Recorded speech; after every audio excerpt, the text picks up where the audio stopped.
Our first task before we chop anything is to secure the food, right? Wobbly food isn't great. It just kind of like wobbles all over the place. It's insecure. We try to cut it, it's gonna like move, and it really increases the chances of cutting ourselves. So what we're gonna do is we're going to take our knife and we're gonna shave off a flat spot. Put that in the water, and look, like that potato is pretty damn secure. So now we're gonna cut this guy into a couple different cuts. So we've got our potato secured now. Got our knife, we're gonna hold it properly. Please go back and watch the little segment about how to hold your knife.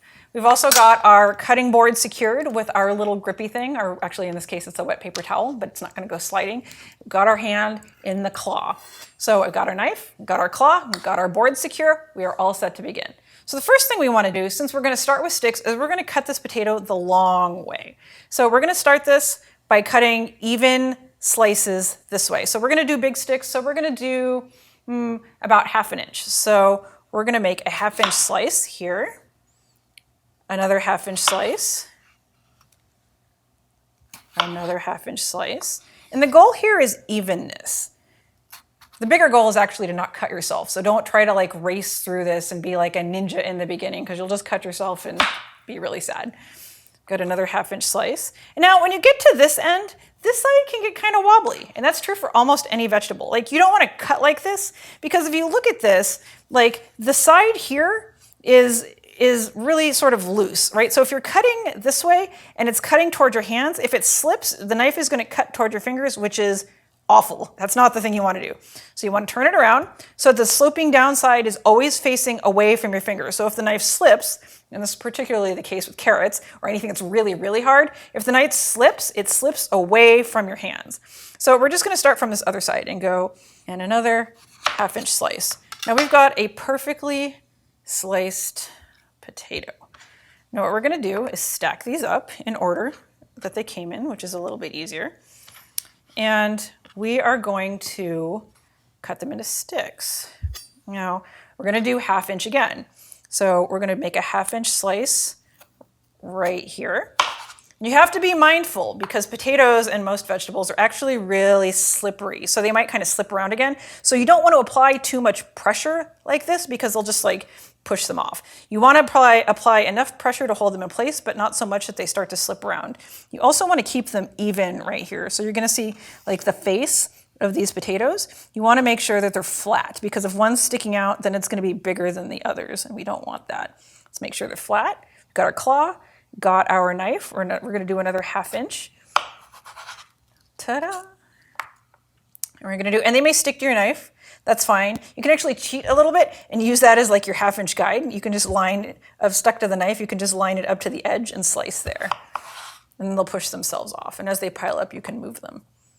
Oops, straighten them out. And as you do this more and more, you will get faster just from practice. You don't actually need to like do this too quickly in the beginning. Practice is what will make you fast. Do another 1/2 inch slice. And you can see what we've got here are these perfect little, essentially, French fries. We've got our little odd pieces here. This is what I'm talking about with food waste. This is why the French Laundry actually squares off the potato, because they won't use these. But we will use them because we're home cooks and we don't want to waste food. But if we look at our perfect little 1/2 inch, this guy's a little too big. It's just sort of the nature of the beast. If we've got these guys, these are like perfect little 1/2 inch segments. And they would make perfect French fries. If you want, you can square them off. And then you've got, essentially, a French fry. Ta-da, ready for frying. I'm gonna move these potatoes off the board because I don't wanna run out of room, and making sure I have enough room to work is really important in safety. So what we're gonna do now is we're going to take these sticks that we've got and we're gonna cut them into cubes. And I've already narrowed these guys off a little bit. So I'm gonna line these all up together. You'll see these ends are kind of like uneven, and that's fine. Like I said, we're home cooking. We're not chopping for the French Laundry. So these uneven bits, we can live with it. Like they will chop at a different rate as the other piece, but like I would rather not waste food. It's not that big a deal. Like that, a very small percentage of the potato is going to be cut smaller, so it's fine. What we're going to do is we're going to take our claw, hold our knife the way it's supposed to be held, claw down on the potato, and we're going to cut 1/2 inch slices again this way.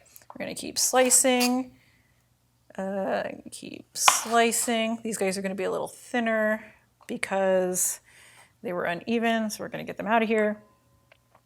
We're going to do another 1/2 inch slice. Brush these off. Clear those over here so they're not getting in the way. Another 1/2 inch slice. And the goal here is perfect cubes. And it may take you a little while to get to the perfect cube stage, and that's fine. Like rectangles work just fine. And like the food's obviously not bad if it's not perfectly cubed. It's more of an aesthetic thing, honestly, right? It's more of a point of pride of being able to say, look at my ninja knife skills, right? It's not that big a deal if they're not perfect, or if it takes you a little bit longer. Remember, speed increases the chances of you cutting yourself. So it's much better to go slowly and be precise than it is to like move really quickly. So here we've got our little cubed potatoes. These look great, don't they? They look awesome. Yay. Like a lot of them are perfect, some of them aren't, because this is home style, right? If I want to put a lot of time and energy into this, I could totally make them like the French Laundry style of perfect little cubes, but like, who's got time for that? I don't really care that much. Like they used to like essentially like beat me with a stick in culinary school when my cubes weren't perfect, but I'm not in culinary school anymore. I'm not working in the restaurant anymore. I don't have to deal with it. So this is great. This is perfect. Like if you can get to this level, I will be super happy for you.